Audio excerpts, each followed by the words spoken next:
Yeah, so what are we doing? Gremlins and No, we're going to try and name all the gladiators. Yeah. Okay, I can... Right. Wolf, warrior, hunter, shadow. Shadow with his massive eyes, like... Cobra. Good. Cobra was cool as well. Cobra was a good lad. Jet still looks amazing. Yeah. Everyone remembers, like, Jet, though. Diane Yodule was her name, or something like that. Yeah. Everyone of our age, Jet was the one, wasn't she, for a while? So thank you for joining us on our Gladiators podcast. Yeah, so look back.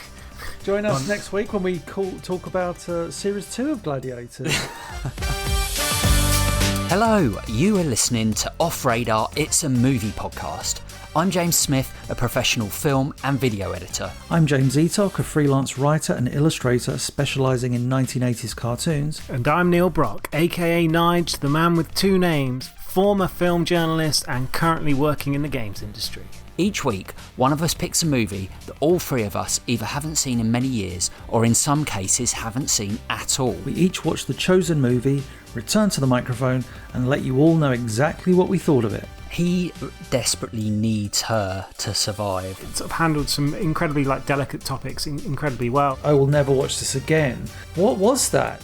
If you fancy joining in and suggesting a movie for us to watch, why not tweet us at OffRadarPodcast or email us on offradarpod@gmail.com. If you like what you hear, please subscribe, share, and by all means, leave a review. For now, strap in, turn the volume up, and let's go Off Radar. I'm James Smith. Let me just go and change my shirt. All right. Hello, and welcome back to Off Radar, our Christmas episode. My name's James Smith, and I'm joined as always by James Eatock. Hello. And Neil Brock. Ho, ho, hello. I think I did this last time. I think you did it last year. Yeah. We also call Neil... It's a gift that keeps on giving. Nige. But yeah, we did do an episode on Elf this time 1 year ago, so go check that out. But yeah, this time we've got two Christmas specials for you. This week we've got Gremlins, and next week The Muppet Christmas Carol. So be sure to check out both of those episodes. Gremlins, which came out in 1984. This was a film I suggested. 1984? Was it? Yes, 1984, believe it or not. A year after I was born. And you, Nige, right? You damn right. Someone's going to hack into my... someone's going to steal my identity now you've told them that, Smith. Thanks a lot. That's a great Christmas present. Yeah, I take it we'd all seen this film before we did it on the pod. I hadn't seen it in a long time, as in I couldn't remember much about it, to the point of like, oh, Corey Feldman's in it, that kind of thing. I was way gone with this movie. I'd forgotten so much about it. I just about remembered Phoebe Cates being in it, but yeah, I hadn't seen it in a long time. For me, I think it's up there as one of the films that we've done on this podcast that I've probably seen the most. Oh, so okay. I think, wow. And I think I end up watching it quite regularly. It's the classic film for if I'm flicking through channels and it's on. It's one that I'll always just end up watching because you'll kind of dip into and. Yeah, it's just, you can kind of pick it up from almost any point, I would say. And yeah, I think I saw it at that kind of impressionable age as well when I was a young, and it had that edge between being the comedy and the horror, which I'm sure we'll go into. And yeah, so good old Gremlins. I think when I saw it first, I was far too young. You know, you've got that always one of those films when you're a bit too young that you saw. And I remember, I think I was.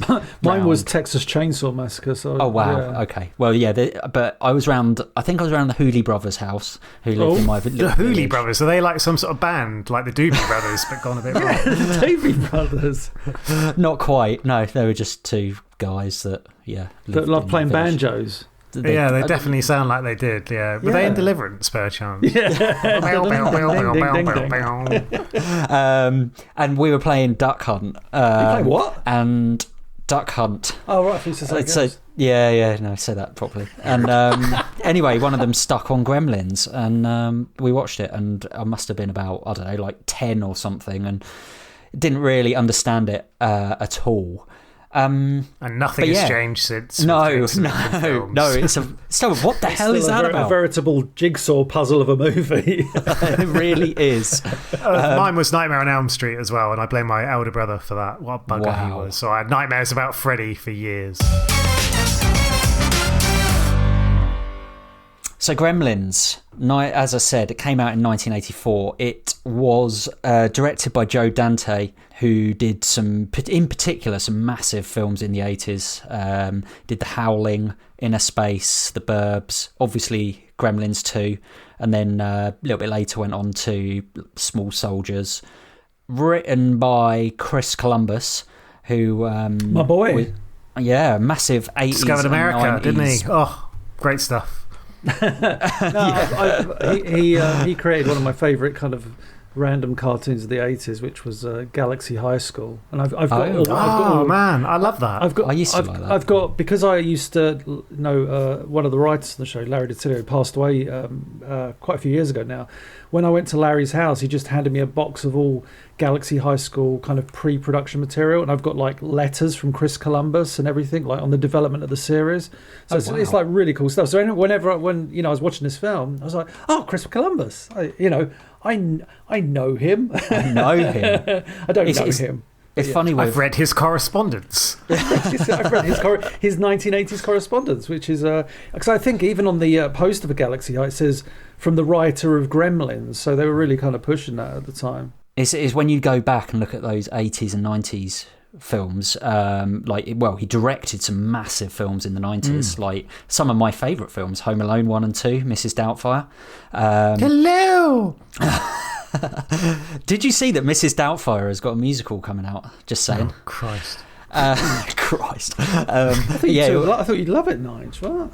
No, I'm not a fan of like musicals based on films I love. That's why I didn't go and watch the Back to the Future. I've got to say, but the Back to the Future musical absolutely surprised me, and I was not thinking it was going to be good, but it was very good. Speaking very quickly of Back to the Future, there's quite a lot of crossover between Back to the Future and Gremlins. Now, we can get into this in a minute, but just as a little teaser, the set for Gremlins, the town it's set in, was actually the same. I was going to say, they used. It's got to be the same, yeah. Yeah. So, but there's more to come. Well, when I started watching this, and that not the opening scene of the movie, but the opening shot of the town when he's walking through, I was like, this looks like the blooming Back to the Future, like Hill Valley town, style, but filmed from different angles as not to completely be the same. But and a lot snowier. And a lot snowier, Smith. That is correct. But what did Chris Columbus? What did he do in the 90s? You said in the 90s he did the Home Alone's, Mrs. Doubtfire. He did 9 Months, Bicentennial Man, which might have been a little bit later. That always comes up in our podcast. We just can't. I don't know how. Can't avoid it. But he went on to do a couple of Harry Potter films. More recently, he's done the Percy Jackson films. He did the second Christmas Chronicle films. He wrote The Goonies. Of course he did, yeah. Which, obviously, going right back to the 80s. So, yeah, he's kind of like... that Spielberg Association then as well, because obviously you're going to come on to this, aren't you, Mr. Smith?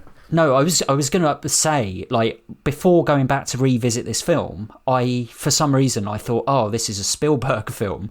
But the fact that on the poster it says, Steven Spielberg presents, I was like, I never quite understand what that means. Like, I remember... Well, basically, this kind of story behind it was that Steven Spielberg read the script and he absolutely loved it, but he wasn't going to make it. So he picked someone to make it, and he picked Joe Dante based on, like, The Howling, essentially. He was such a big fan of it, and he essentially had like creative control. I don't know whether he was listed as an executive producer, but there was a few scenes, for instance, and the tone of the script. The original script was incredibly dark compared to what the finished film was.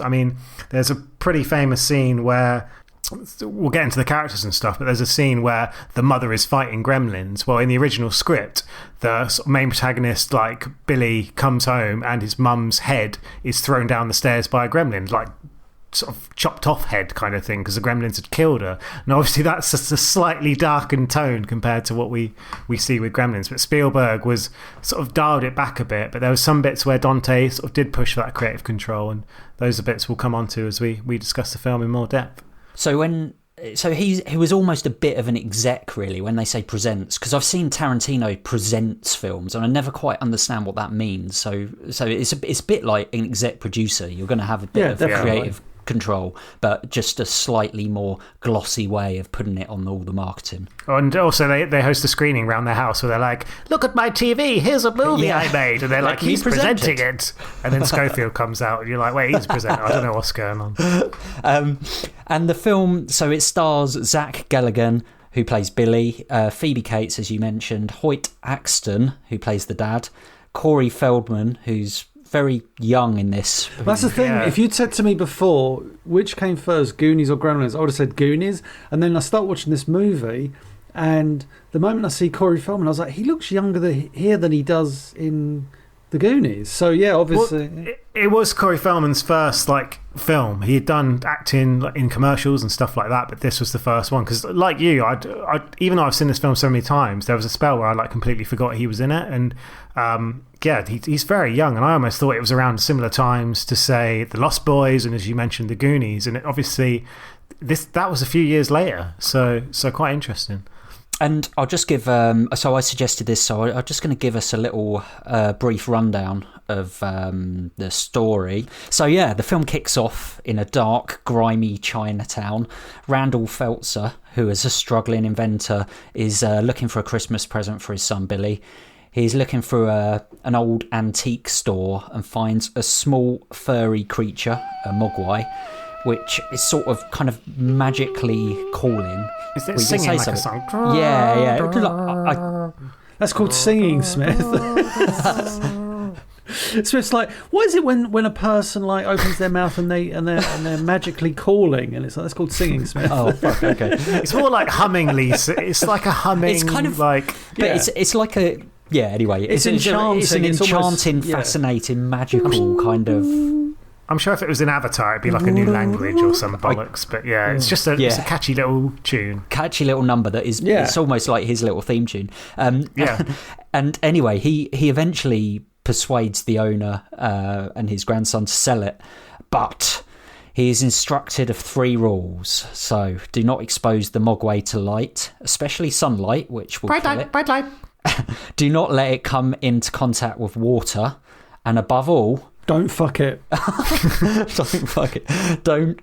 And above all, never feed it after midnight. And this is the ultimate question of other than not fucking it, the ultimate question is, well, when is it after midnight? When does it become a normal time? So all the time is after midnight. But anyway, exactly. So what is the gap? Is it 5 minutes? Is it 6 hours? What is it? Is it breakfast? We don't care. Let's move on. It's probably daylight, but it doesn't matter. So anyway, going back home. Well, what happens if he's in the South Pole where it's light all the time, eh? True. See, this is why we just need to move on.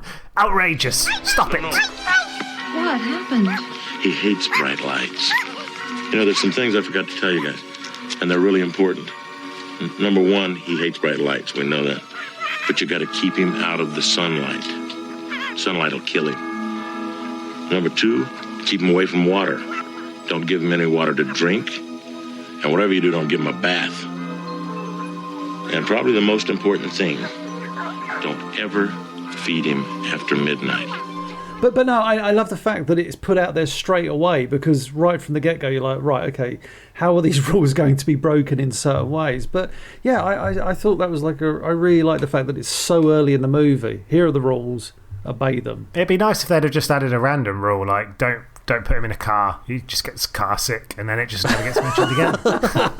It's the most random, great Mogwai rules. Yeah, don't let him watch the films of Alfred Hitchcock, because he's just not a fan and he complains. You're like, okay, no Hitchcock movies. Okay, I got a list. I'll write it down. We're going to get a call about Gremlins 3, aren't we? Get writing, lads. Yeah, well, apparently that's in production. So there you go. Anyway, just to finish off this very brief synopsis, they go back home. The dad gives Billy the mogwai. As a Christmas present, right? Gizmo. Is that a Christmas present? Yeah, it is. And straight from the off, Billy and Gizmo kind of form this bond.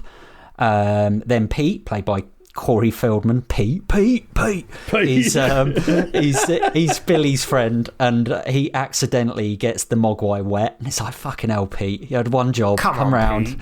So clumsy.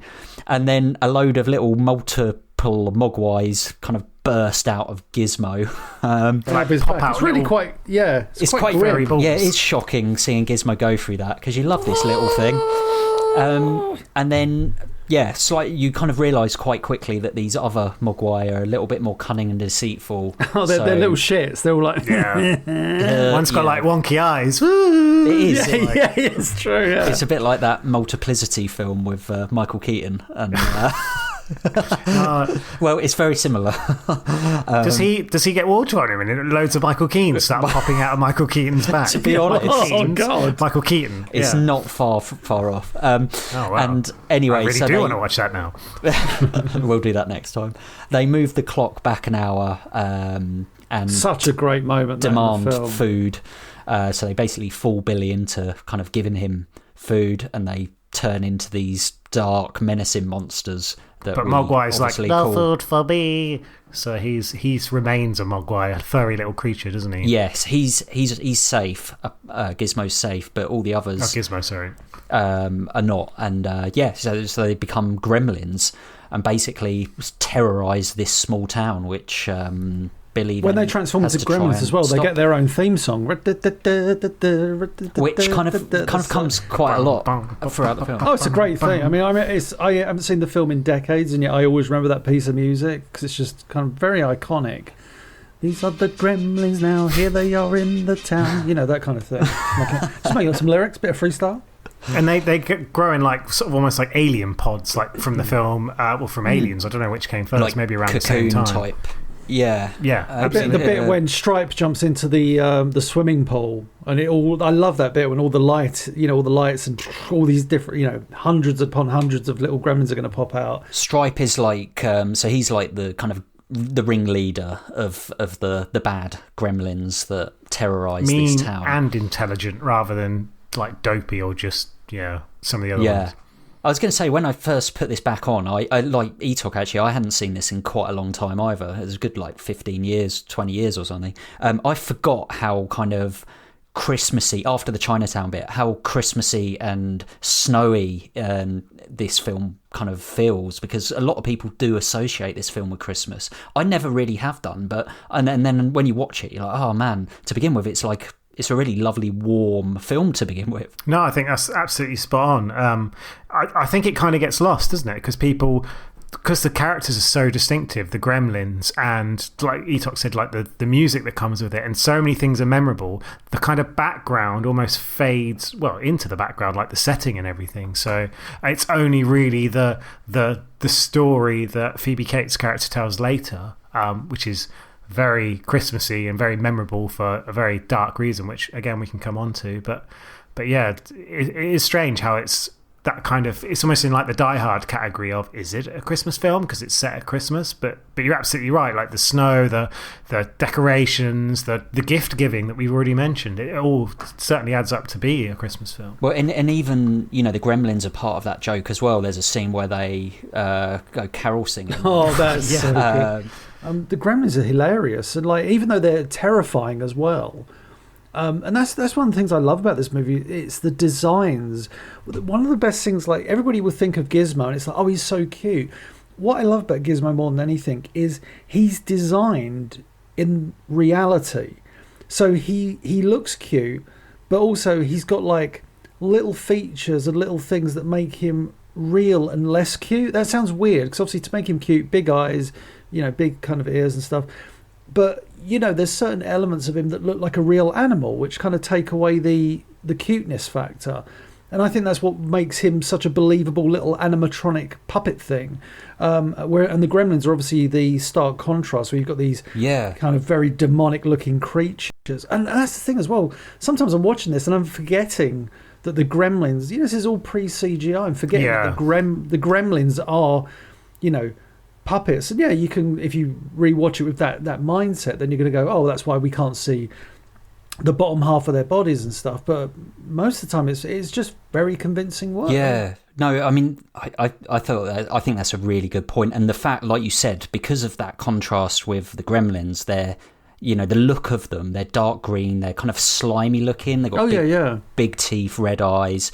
And, Gizmo is like a pet. He is like something you would quite like to get at Christmas. He's like a little kitten. It's like irony. Yeah, the irony of getting a dog or pet at Christmas. I don't know. Well, you kind of mentioned the animatronics. I just want to go back to that quickly. Obviously, it was almost ahead of its time in terms of what they did for the puppetry, but they had real problems with the Gizmo puppet because it was a little bit smaller and it was prone to breaking down, because obviously the puppeteer could do so much, but a lot of it had to be done by the animatronics within it. And in the end, they got so fed up with this puppet, they almost created a list of like things we want to do to punish Gizmo, and one of them appeared in the film where they put him on a dartboard and they have gremlins like throwing darts at it because they were like, we're so fed up with this animatronic.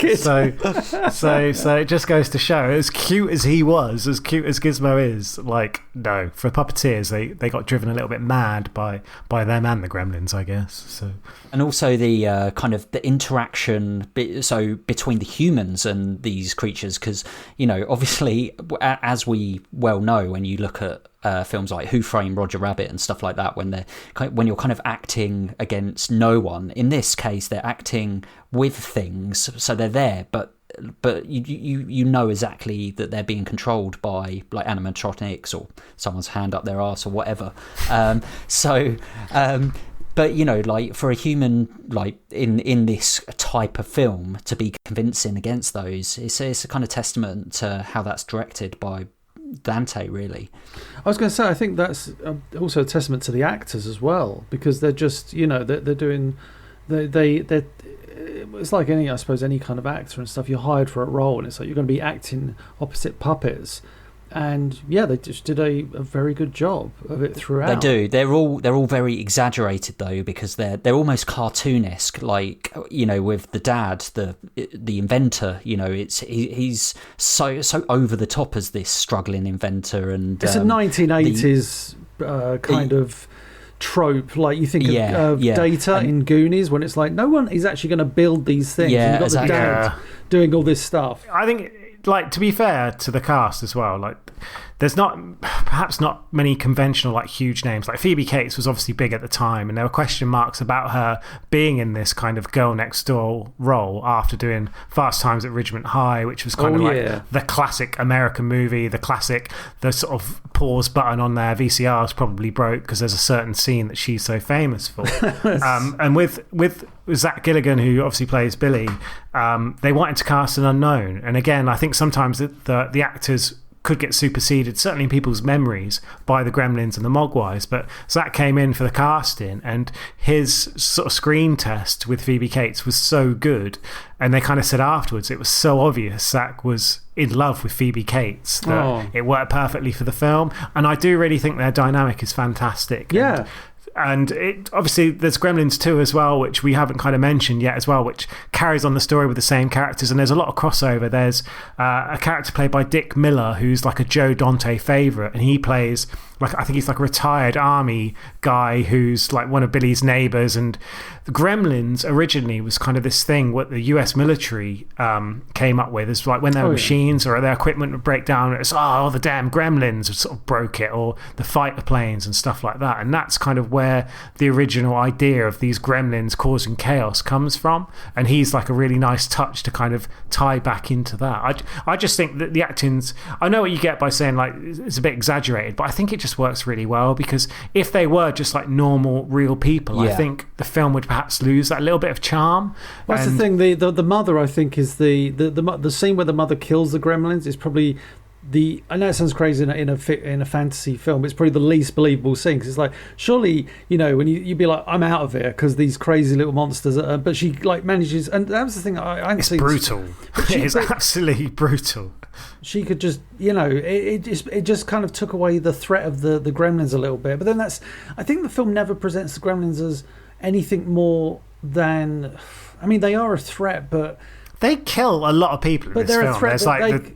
I think they're like, they're not invincible. I think that's the best way of putting it. Like sometimes with these films, you'll get like the baddie or whatever, and it's like, they seem to be like, these are impossible odds. With the Gremlins, the mother killing three or four straight away, it's like, okay, so they are fallible. That's the best way to put it. I did think that this film was probably more toward the the comedy side than the horror side. Yeah, but I think it gets overlooked because of the comedy. I think, like that scene with the mother, it's brutal. She puts one in the microwave and it explodes. She like stabs one to death with just a knife, which is brutal. Also, when Stripe dies, but it's like face melts off Indiana Jones style. In some ways, no, that's okay. Like my main issue with this film as a whole, although this is a comedy horror, I am never scared by it whatsoever. And I know, I'm not sure. You were saying earlier how you terrified you as an 8-year-old. When I was 9, 10-year-old. But like now. And basically the premise of the film is they terrorise a neighbourhood. For me, the end in sight, there is no end in sight with these Gremlins. So when you compare it to something like Ghostbusters, I feel like which was released at the same time and was part of the reason that influenced Gremlins was that horror comedy crossover as well. Yeah, but you were going to say about the layers of Ghostbusters. Yeah, the layers of that film compared to this film, they just don't really exist. I feel like this film is very Gremlins, and then the Gremlins terrorise a neighbourhood, and then that's it. But still, I think it works so well. Enjoy it. Like, I think with the Gremlins, they're such well-rounded characters. Like you said, there's personalities for these animatronics, and they're very similar kind of to the Mogwai, but then they become obviously a lot spikier, jagged edges, and all these different things that they do. I just feel like the story is a little bit one-dimensional with this film, and that was my main issue with it. One of my notes, one of my notes about the characters specifically, I said, I feel that there's an odd lack of development throughout, and then I wrote, compared to Goonies or Ghostbusters, where I just felt that obviously the Gremlins are the stars, and it's a strong story, but I just feel that there's never really any kind of journey the characters go on. I know not every film has to fill that criteria, but like there's no real payoff to Phoebe Cates' story. This is. I wrote down one of her lines, which is you talk about a dark film. One of her lines is, whilst opening their presents, whilst some people are opening their wrists. It's like, wow, this is, and obviously then she goes on to tell the story of her father, which is an amazingly tragic, bittersweet story of where's the sweetness? Yeah, no, as in love, as in the father was doing something so lovely and then died. It was snowing outside. The house was freezing, so I went to try to light up the fire, and that's when I noticed the smell. Firemen came and broke through the chimney top, and me and Mom were expecting them to pull out a dead cat or a bird, and instead they pulled out my father. He was dressed in a Santa Claus suit. He'd been climbing down the chimney on Christmas Eve, his arms loaded with presents. He was going to surprise us. He slipped and broke his neck, died instantly.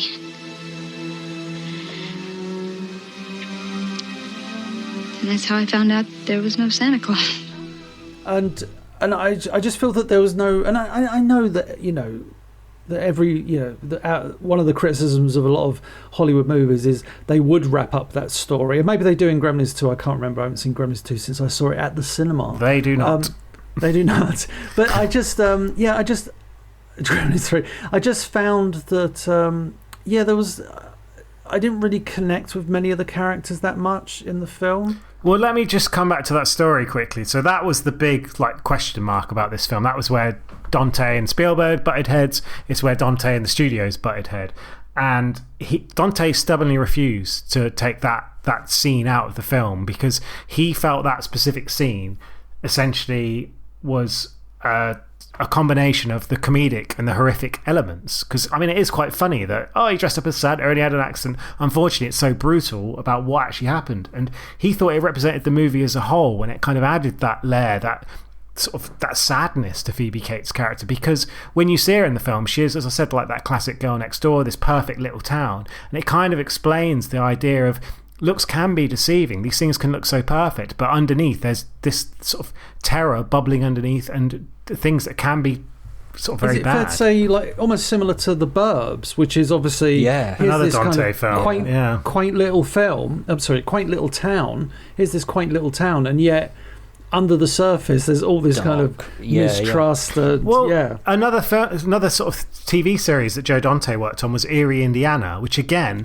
is that kind of classic, it's just a normal sort of town in the middle of Indiana, but the reality is there's all this crazy stuff going on, like children who don't age in cryogenic chambers, or where does all your lost stuff go? It goes to this basement where all the lost stuff in the world's kept, and just like really kooky, crazy stuff. And I really think that's Dante's style. And another film he did, Matinee, which is got John Goodman in, and it's a lot about kind of like classic cinema. There's like giant cockroaches and all sorts of stuff in there. He always does things that are that little bit extreme, and I do like to think he presents this imagery of like perfect quaint little towns, but the darkness underneath. And I think this film, for me especially, has got that perfect balance between the comedy and the horror. And I do honestly think that a lot of that horror is a lot more than people expect, and this was one of the sort of first films to bring in PG as a rating, just because. And I would say this film is a lot darker than, say, Ghostbusters, and a lot more horror elements. I know there's obviously the change into the dog and the ghost at the very beginning in the library, but I think, as I said, the brutal nature of how the mother deals with the gremlins. I'd agree with that. I'd agree with that. Like the brutal, bloody nature more of this, slashery than Ghostbusters, but Ghostbusters is probably more scary. I'd say Ghostbusters is a scarier film. This is a more like Nige says, a more brutal more movie. horror in that sense. I mean, like, I think going back to what you say about Dante is he's a great filmmaker at creating an atmosphere. Like this film is, and changing that atmosphere as well. Kind of like The Burbs. This film's so cozy at the start. I even like the intro as well when he's in Chinatown. That whole you just feel like you're there, and then it's really well done. Beautifully shot movie. Yeah, I think going back to this film, like it definitely it brings you into this little town, this little world, and then you get comfy at the beginning, and then all of a sudden the gremlins come, the music comes on, and you're almost like kind of shocked back into the unreality of this world that he's created, but you're sold it, you enjoy it, and it is what it is, this film. And I hate to say that about any film, but what the one thing I would say, which I thought was excellent, like the characters, all, like I said, like I felt like they're all a little bit exaggerated. I'm not necessarily saying that's a criticism, because I think in this film, it works having them exaggerated. It works having like the kind of the younger friend who doesn't really give a shit. But then it also works having Mrs. Deagle, who's like this old like woman, a bit like Cruella de Vil. Like her death is so funny. Yeah. With this, because like I said, I hadn't seen this film in so long, and I thought like. When she got on because you see the scene where she's at home, she's coming down to answer the door, I think we're in the stair lift. That's where you see the Christmas Carol scene, I think. Yeah. And the stair lift comes down, and I thought, is this the film that has the stair lift that goes off into the... And sure enough, the way... I laughed my arse off at that. The way it just flies through the air and just lands in front of the police car, and her legs are in the air. And of course, one of the police officers, our boy... Better Call Saul style and Breaking Bad. Yeah, you see, I didn't realise that until after the film. I was like, man, oh wow, he's so... To me, I just didn't recognise him. Blinking, you'll miss him. Yeah. Yeah, it's like when he's in Beverly Hills Cop. I can only see him as an old man. One of my favourite cameos in this, because I obviously my background is animation, I'm watching this, and I think Billy goes to, is it a bar? Or no, does he go to a bar? I think he goes to a bar. Yeah, it's the bar that Phoebe Cates works in.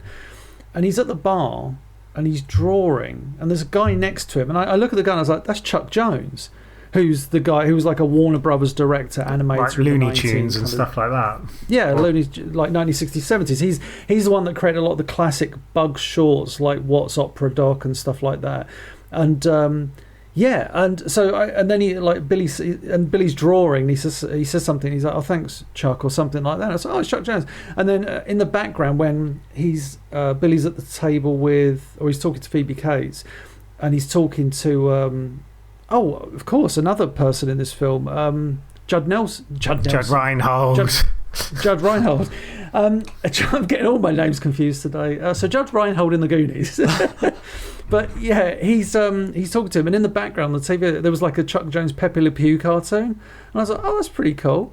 But there were so many things like, so again, animation's kind of my passion, and there were so many like 1980s voice actors that were doubling up in movies and stuff, and I'm watching this film and I hear like, I think Stripe at one point, he says, I wrote it down because he says like neat, but he's like neat.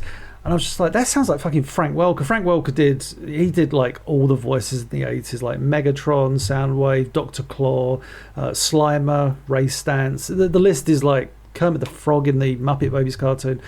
And sure enough, he was the voice of Stripe. And I was like, wow. And then when the credits rolled, there was an actor called Bob Holt who was in the Incredible Hulk cartoon, Peter Cullen, who is Optimus Prime, and one of my favourite ones, Michael Winslow. From Police Academy. Wow. From Police Academy. What was his name? Jones? Yeah, it's Jones. Yeah, who does all the Jones, voices and the sound effects. He's in Spaceballs as well, and does Spaceballs, the beeps, the sweeps, and the creeps. The creeps. The what? Yeah. But yeah, I found that like those little moments in the film, like, it sounds silly, like made it a little bit better for me. I was like, oh, I kind of like those little gimmicky things, little Easter eggs. Yeah. Well, a lot of those come back to Dante and Spielberg's, like their love of like recreating their childhood essentially, and that's what Dante does in a lot of his films. I mean, he went on to do Small Soldiers, for instance, which is like the classic example of like toys coming to life, and yeah, I think that's really sort of a big point of that sort of the town and everything they're trying to create is using that. And I think a lot of that, as we touched upon, comes from the score as well. And you kind of mentioned like Looney Tunes and stuff like that. Well, the score was done by Jerry Goldsmith. Now, Jerry Goldsmith is like an unbelievable composer. Yeah. He did some of the films. The ones he got like, nominated for as he did Alien, he did LA Confidential, The Omen, Papillion, Patton, Star Trek the movie. Did what else did he do? He also did Poltergeist with Spielberg again, I guess.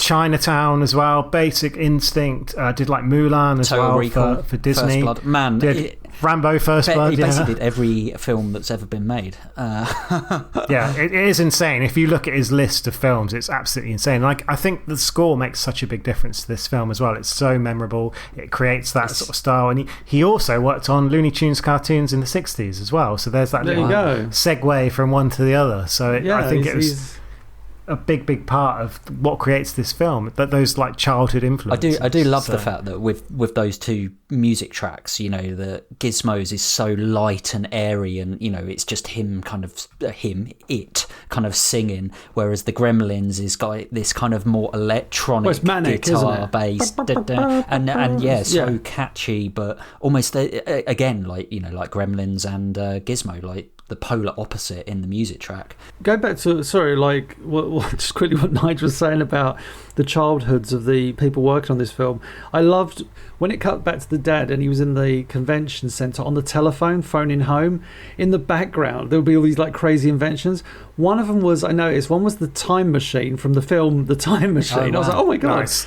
And another one, like a later one, was Robbie the Robot from is it the film Forbidden Planet? I was like, but I remember him more as from Danger of Will Robinson from Lost in Space. But I was like, oh god, it's Robbie the Robot. That's what I was thinking. Robbie it was Robbie the Robot. I was like, oh my god. So I love those little cutbacks. And well, like something we haven't spoken about is kind of the way the film is shot. And we mentioned like the town and the snow being so white and so bright and so enjoyable. Well, one thing they did, which is like a bit of a classic sci-fi trick, was because obviously the Gremlins and the Mogwai were animatronics, they were puppets, they made sure to introduce that bright lights rule so that every time they're on screen you can sort of do it and make it a bit darker so it doesn't look as bad as it would have been if it had been really brightly lit. And I think that was really clever. And I think from Dante's experience, like on The Howling, they said they did something very similar when you're using like people dressed up as werewolves or supposedly looking like werewolves.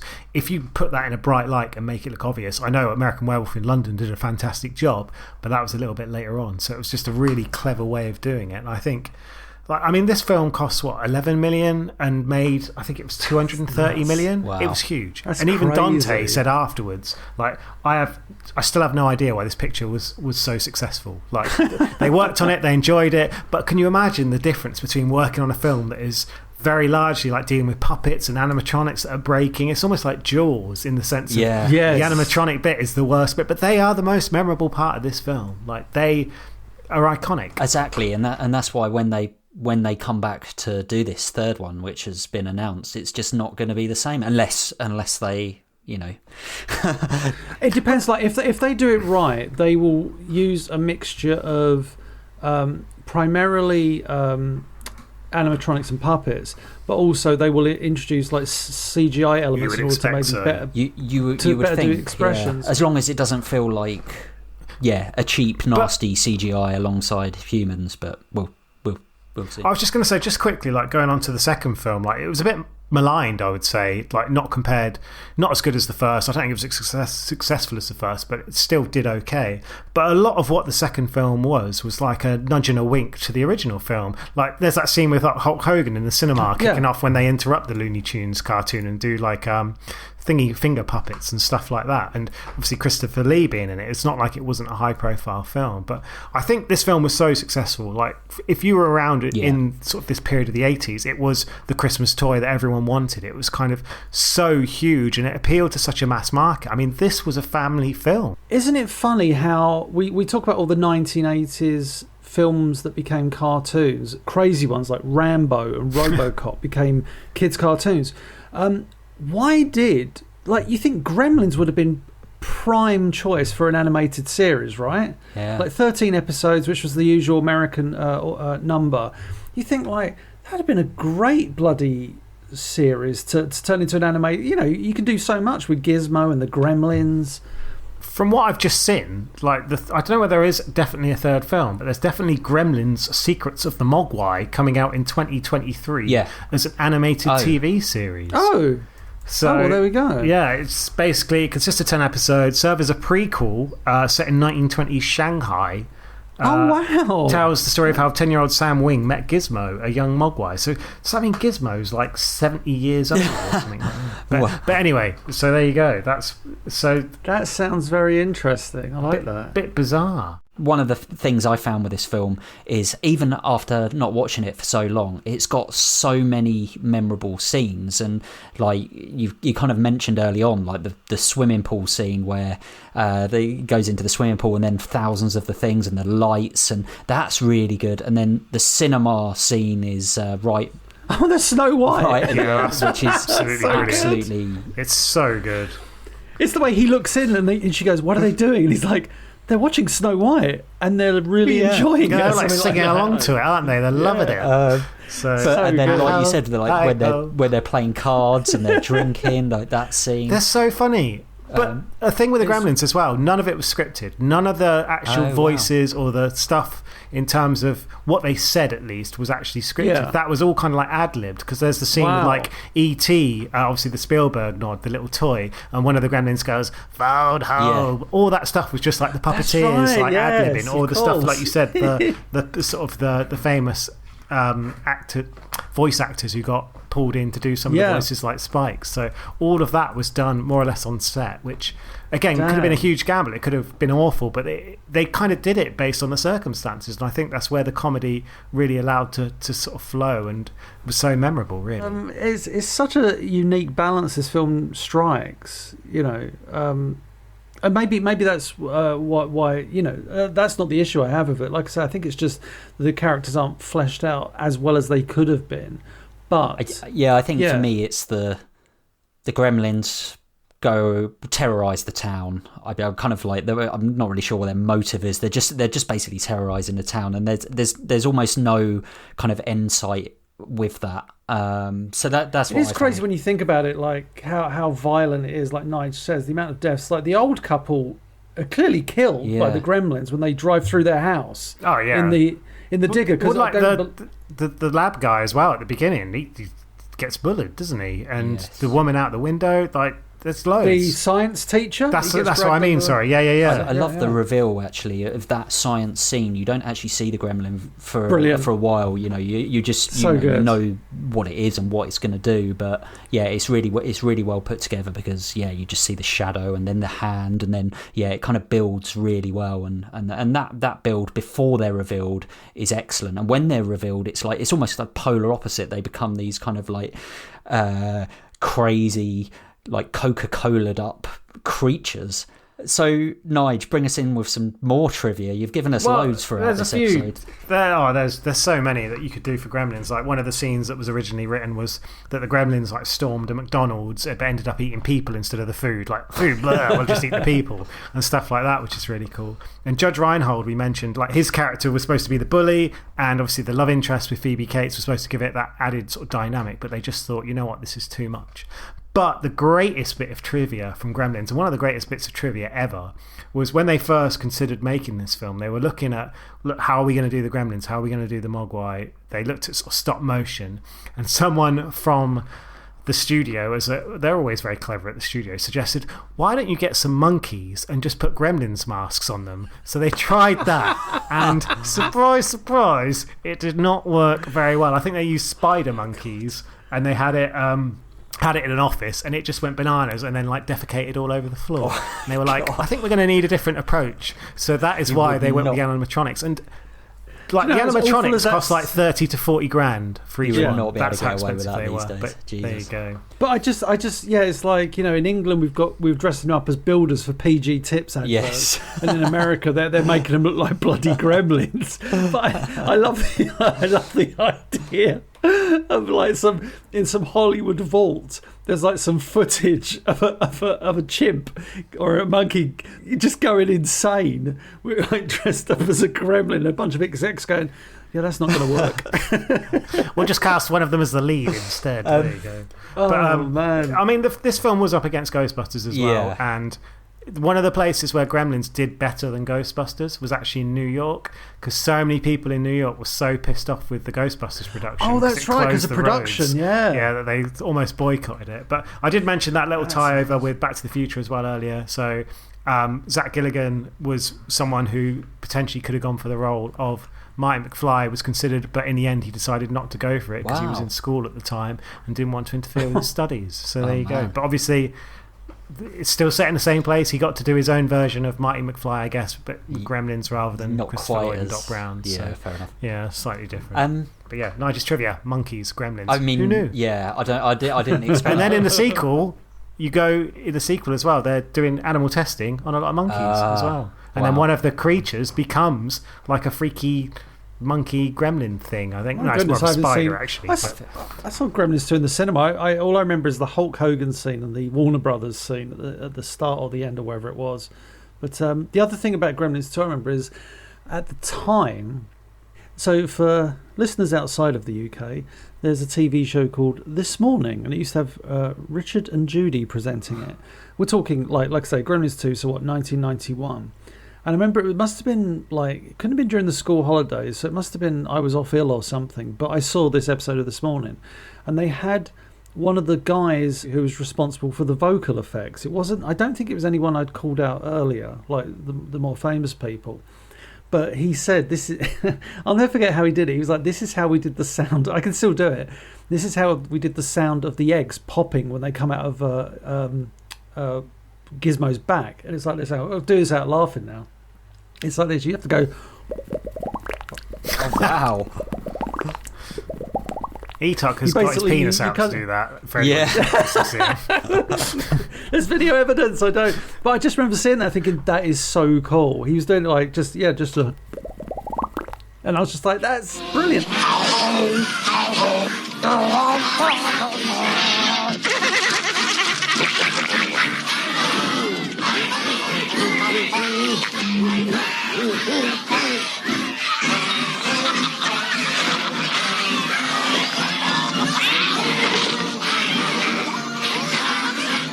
So, what do we think, and what are our ratings? Shall I kick us off? I'll pick this one for us. Go on, you kick us off. Go on, Smithy.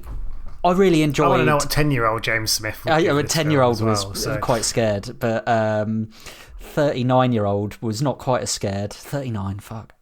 But yeah, I really enjoyed seeing this film again. And actually, in the lead up to Christmas, I thought it was a really good film. And like, it's this kind of film that you could actually rewatch over and over again and just enjoy it. You don't have to really think too much about it. And I did enjoy it. I maybe thought a bit too much about it because we were doing the podcast, and that was where my criticism would come. But I love the feel, I love the music, I love the setting. It's kind of beautifully 80s. And kind of couldn't have been made in a different time, I don't think.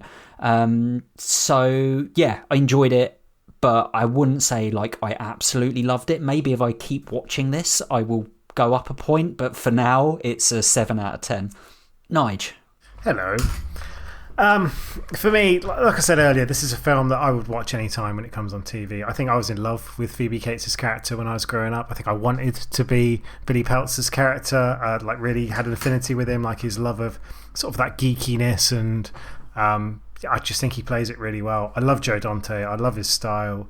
I love the fact he did stuff like Erie, Indiana, and would use some of the he had like a consistent. He's not almost like an auteur in the sense he would use the same sort of cast across multiple different projects. And I love those little nods to both those cast members and also the things from his childhood.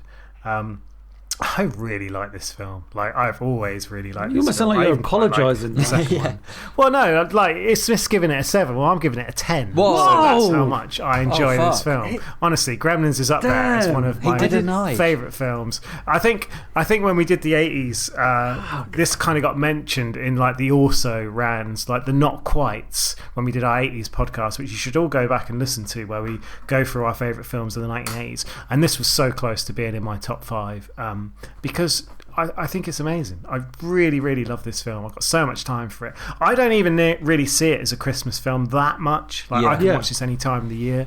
And I think as well the TV schedulers think the same things. Yeah. I mean, how frequently do they put like Jingle All the Way on? They will not put that on in July. Gremlins, they probably would. And that's maybe due to their own stupidity, but it may be down to the fact that this film has that kind of appeal where you can just have it on at any time, and those characters, the Gremlins, Mogwai, shine through really. So yeah, I think I'm going to cry now because that's how much I really love this film. Wow. Gremlins! And it didn't even make your top 5.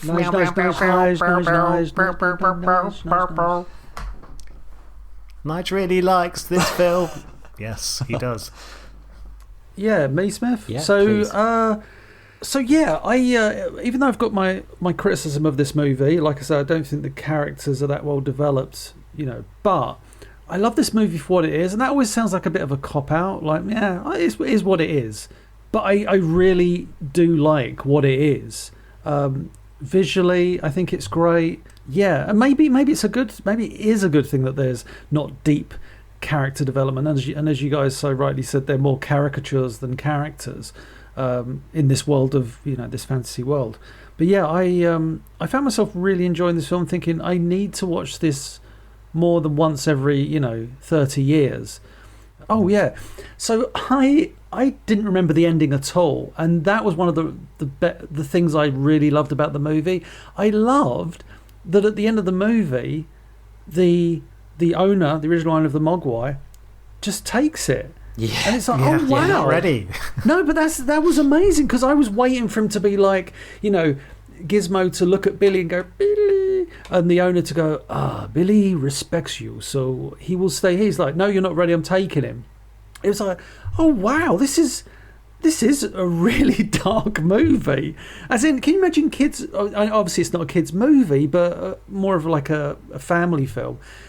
But if you're a kid watching this, you'd be really sad by that ending, because it's not a happy ending. The only thing that's happy about the ending is that they stopped the Gremlins. But yeah, only a few people died. Yeah, only a few people died, and it's and they're not going to the cinema anytime soon. So yeah, I just found the film to be full of like there was surprises in there. So yeah, I gave this a 7 out of 10. I was yeah. I thought you were going higher there. I thought you were building it up, and you were going to be like, it's a 10. Yeah, it's amazing. But I think as well, something we haven't mentioned is the running time as well. It's like an hour 45, so 105 minutes. It's not one of these films that goes on and on. It's kind of, it just sort of sits into that perfect evening slot, I guess, on like the TV schedules. And again, you don't feel like it's a big chore, and it never drags as well. I feel like that's a there's very enough good pep point. and pace to it, and you just there's almost no time to sort of catch your breath in a good way. Yeah, so, But yeah, I gave it a 10 for God's sake. You know how much I love this film. But yeah, I think some of the points that we've made it's a classic, really. And it's that fantasy element works so well. I think it's actually considered a 15 now as well, rather than a PG. Yeah. I don't know. But yeah, like I say, I may have given it a 7, but I can totally understand why you gave it a 10. And I think it's one of those films, maybe like the Mrs. Doubtfire, where maybe if you see it at a certain age or you connect with it at a certain age. Whereas it's got that 80s charm. You can when like you watch this film, you can see the charm of it, and you can see why people absolutely love it without having to absolutely love it yourself. And Nige says 10, and I'm like, this, you must be confused. No. It's like, oh no, I totally get it. I totally get it. So, like this is, for me, it's up there. It's in the same like category I would put Ghostbusters in. I'd put Back to the Future in. Yeah. Spoiler alert: if we ever do those films, guess what we're going to get? That's the kind of that's definitely the sort of company I see it in. Totally understand. So there you go. And guys, give us your rating and get in touch. What did you think of Gremlins? Email us on offradarpod@gmail.com or tweet us at offradarpodcast and let us know. Never know how to finish. Ho, ho, ho.